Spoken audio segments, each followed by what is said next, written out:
Bollywood silver screen presenting Brightburn. वक्त होता है सन 2006 का, जहां पर हमें एक कपल को दिखाया जाता है जिसमें वाइफ का नाम टोरी और हस्बैंड का नाम कायल होता है। इनकी शादी को बहुत साल हो चुके हैं, लेकिन आज तक इनके घर में किसी भी बच्चे ने जन्म नहीं दिया। और एक रात को जब ये अपने घर पर होते हैं, तभी इन्हें घर के पीछे से कुछ आवाज आती है।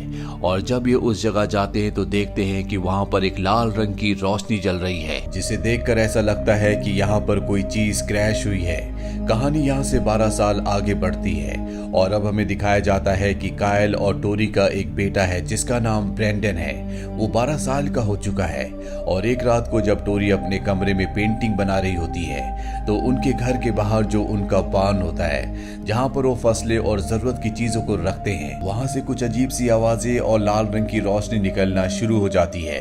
ब्रेंडन जो अपने बेड पर सो रहा होता है वो जोर जोर से हिलना शुरू हो जाता है और इसके बाद वो विंडो से नीचे कूद जाता है। और अब आवाज सुनने के बाद टोरी घर के बाहर आती है, लेकिन उसे वहां पर कोई भी नहीं दिखता।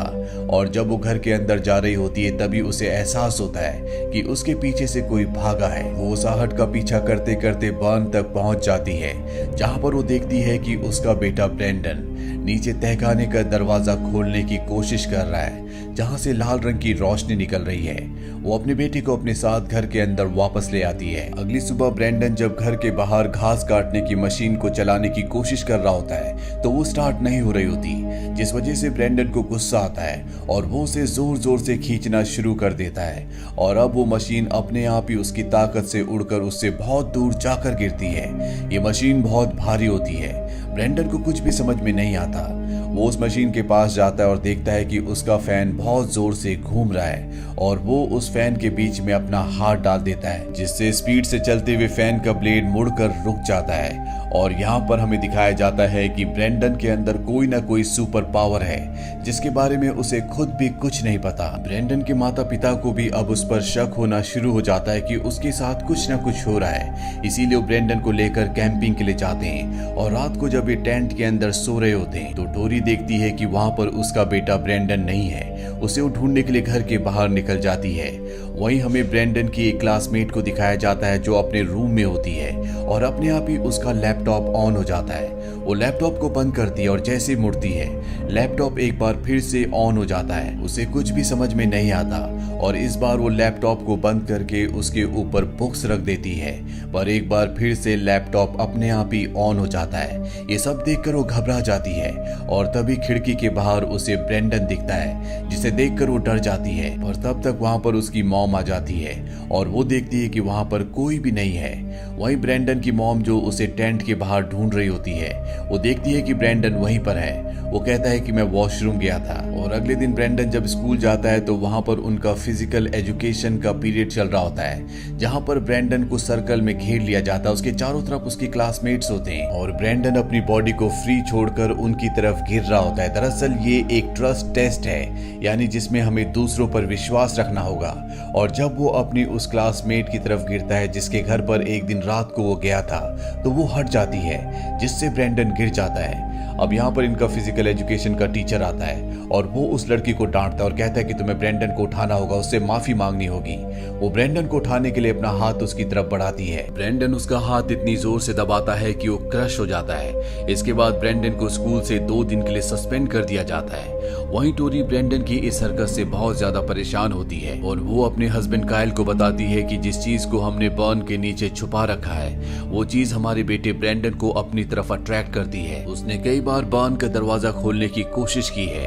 अब रात को जब ब्रेंडन सो रहा होता है तो बर्न में एक बार फिर से लाल रोशनी जलना शुरू हो जाती है और वहां से हमें कुछ अजीब से जीवों की आवाज भी आ रही होती है। ब्रेंडन उठता है और एक बार फिर से बान के पास जाता है और इस बार वो उस लॉक को तोड़ देता है, जिससे पूरी की पूरी लाल रोशनी के बीच में वो आ जाता है। टोरी अपने रूम से उस लाल रोशनी को देख लेती है और वो बान की तरफ भागती है। और जब वो बान में पहुंचती है तो देखती है कि उसका बेटा ब्रेंडन उस लाल रोशनी में हवा में उड़ रहा है। पर जब उसके पास जाती है तो वो अपने आप ही नीचे गिर जाता है। ब्रेंडन का हाथ भी जख्मी हो जाता है और ब्रेंडन को जिंदगी में पहली बार चोट लगी है।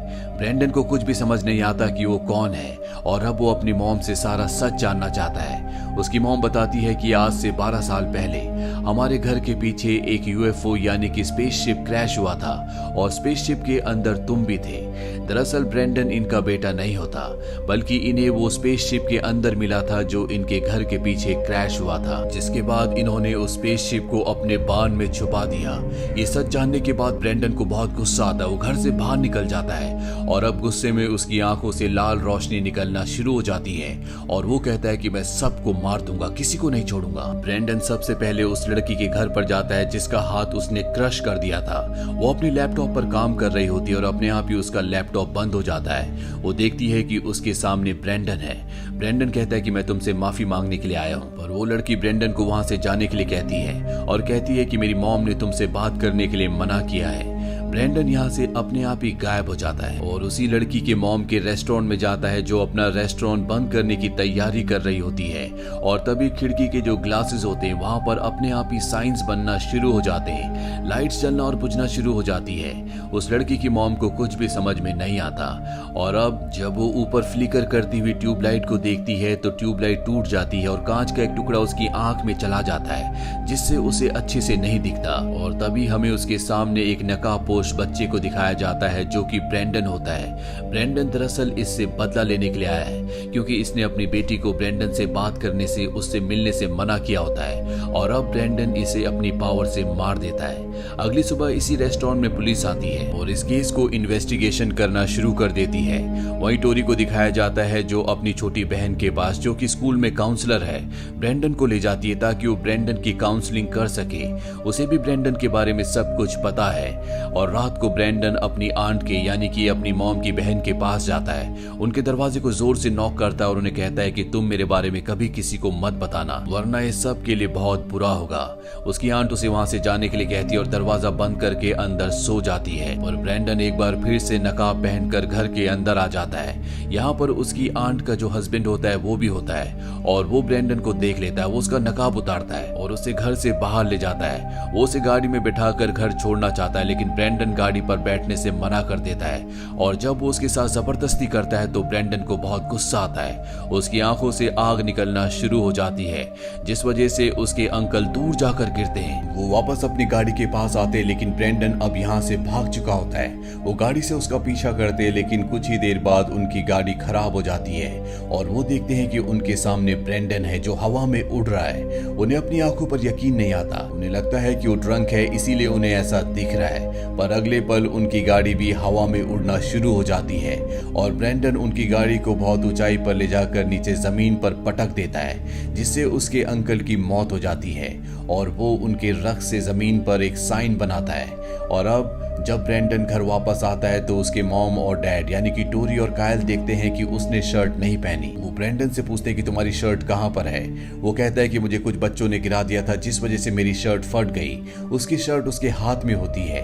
हालांकि टोरी उससे शर्ट मांगने की कोशिश करती है लेकिन ब्रेंडन कहता है कि मैं अपने कमरे में जा रहा हूँ और वो शर्ट लेकर कमरे में चला जाता है। कायल को ब्रेंडन पर शक है कि वो कुछ न कुछ उनसे छुपा रहा है और रात को कायल देखता है कि उसकी पत्नी बिस्तर पर नहीं है और जब वो बाहर जाता है तो देखता है कि उनके घर के बाहर एक और स्पेसशिप क्रैश हुआ है। उसकी पत्नी के हाथ में एक बच्चा है जो बहुत ही डरावना है। साथ ही उसकी पत्नी की शक्ल भी बहुत डरावनी होती है और तभी उसकी आंखें खुल जाती है। दरअसल ये एक सपना होता है। तभी टोरी की बहन का कॉल आता है और वो बताती है कि उसके हस्बैंड की गाड़ी का एक्सीडेंट हो गया है। अब टोरी और उसका हस्बैंड कायल हॉस्पिटल जाते हैं जहां पर वो बताती है कि ब्रेंडन उनके घर पर आया था और अब कायल को ब्रेंडन पर पूरी तरह से शक है। अगली सुबह ब्रेंडन को बताया जाता है कि उसकी अंकल की मौत हो गई लेकिन ब्रेंडन इस बात पर कोई भी रिएक्शन नहीं देता जिस बात से कायल का शक पूरी तरह से यकीन में बदल जाता है कि हो ना हो इस एक्सीडेंट के पीछे ब्रेंडन का ही हाथ है। कायल ब्रेंडन से पूछताछ करना शुरू कर देता है और जब वो उस पर चिल्लाता है तो ब्रेंडन को गुस्सा आ जाता है और वो उसे धक्का देता है जिससे वो अलमारी से जाकर टकराता है। ब्रेंडन ने पहली बार अपने पिता के साथ ऐसा किया होता है।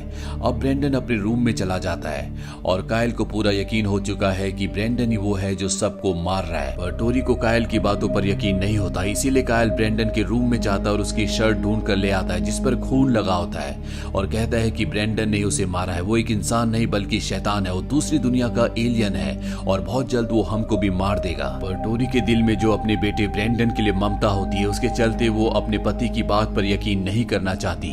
अगली सुबह कायल ब्रेंडन को अपने साथ हंटिंग के लिए ले जाता है और जब ये दोनों के दोनों चले जाते हैं तो यहाँ पर एक पुलिस वाला आता है जो टोरी से ब्रेंडन के बारे में पूछता है। टोरी कहती है कि वो अपने पिता के साथ बाहर गया है और इसके बाद वो पुलिस वाला टोरी को एक फोटो दिखाता है और बताता है कि दोनों खून वाली जगह पर हमें निशान मिला था।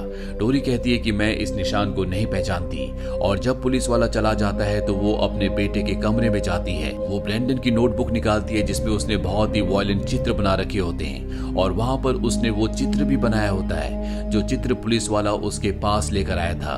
टोरी को पूरा यकीन हो जाता है कि ब्रेंडन ही वो है जो सबको मार रहा है। वहीं जंगल में हमें कायल और ब्रेंडन को दिखाया जाता है जो शिकार करने के लिए यहाँ पर आए हुए हैं। ब्रेंडन कायल से आगे चल रहा होता है और कायल यहाँ पर इसी मौके का इंतजार कर रहा था। वो पीछे से ब्रेंडन को गोली मार देता है लेकिन गोली का उस पर कोई भी असर नहीं होता। कायल ये देखकर डर जाता है और वो दोबारा गोली को लोड करता है पर तभी वो देखता है कि ब्रेंडन वहां से गायब हो चुका है।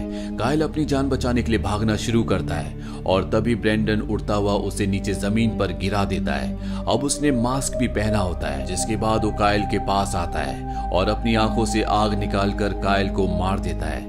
वहीं घर पर हमें टोरी को दिखाया जाता है जिसे अब ब्रेंडन की सच्चाई का पता है। वो अपने पति कायल को कॉल कर रही होती है और उस कॉल को रिसीव करता है ब्रेंडन। वो ब्रेंडन से पूछती है कि कायल कहाँ पर है। वो कहता है कि वो जा चुके हैं। वो समझ जाती है कि अब कायल इस दुनिया में नहीं रहा। टोरी उससे पूछती है कि तुम कहाँ पर हो। ब्रेंडन कहता है कि मैं तुम्हारे लिए घर पर आ चुका हूँ और अब टोरी डर जाती है इसीलिए वो पुलिस को कॉल करती है। पुलिस भी यहाँ पर पहुंच जाती है और जब टोरी पुलिस के पास आ ही रही होती है कि तभी वो एक पुलिस ऑफिसर को मार देता है। इसके बाद यहाँ पर जो फीमेल पुलिस ऑफिसर होती है वो टोरी को कहती है कि तुम अंदर जाओ और वो और भी मदद मंगवाने के लिए कॉल करती है पर अब ब्रेंडन उसे भी मार देता है। टोरी घर के अंदर छुपी होती है और अब ब्रेंडन उसका भी शिकार करना चाहता है। टोरी किसी तरह से खिड़की से कूदकर नीचे गिर जाती है जिससे उसका हाथ कट जाता है और उसे याद आता है कि ब्रेंडन को सिर्फ एक ही चीज से जख्मी किया जा सकता है और वो है वो स्पेसशिप जो उसने अभी भी बांध में रखा है क्योंकि एक बार ब्रेंडन उससे जख्मी हुआ था। और अब वो बांध में पहुंच जाती है जहां पर स्पेसशिप है।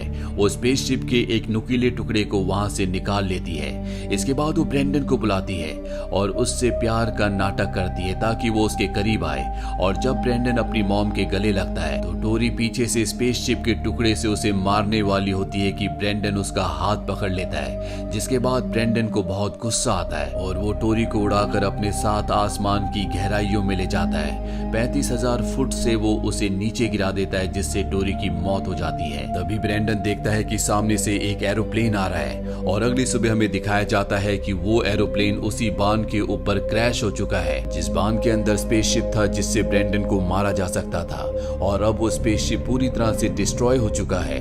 इस एरोप्लेन में जितने भी लोग थे वो सब के सब मारे जा चुके हैं। यहाँ पर एक ही शख्स बचा होता है और वो होता है ब्रेंडन। सबको ये लगता है कि ब्रेंडन के घर के ऊपर प्लेन क्रैश हुआ जिस वजह से उसके माता पिता की मृत्यु हो गई। और अब हमें क्रेडिट्स में दिखाया जाता है कि ब्रेंडन ने पूरी दुनिया में धमाका कर दिया है। उसने कई लोगों को मार दिया है और मीडिया ने उसे एक नया नाम दिया है जो कि है ब्राइटबर्न। और अगर इंसानों को अपने अस्तित्व को बचाना है तो उन्हें किसी भी कीमत पर ब्राइटबर्न को यानी कि ब्रेंडन को खत्म करना होगा। इसी के साथ ये फिल्म यहीं पर खत्म हो जाती है। ये फिल्म ईयर 2019 में रिलीज हुई थी। IMDb पर इसकी रेटिंग है 6.1। उम्मीद करते हैं कि ये कहानी आपको पसंद आई होगी।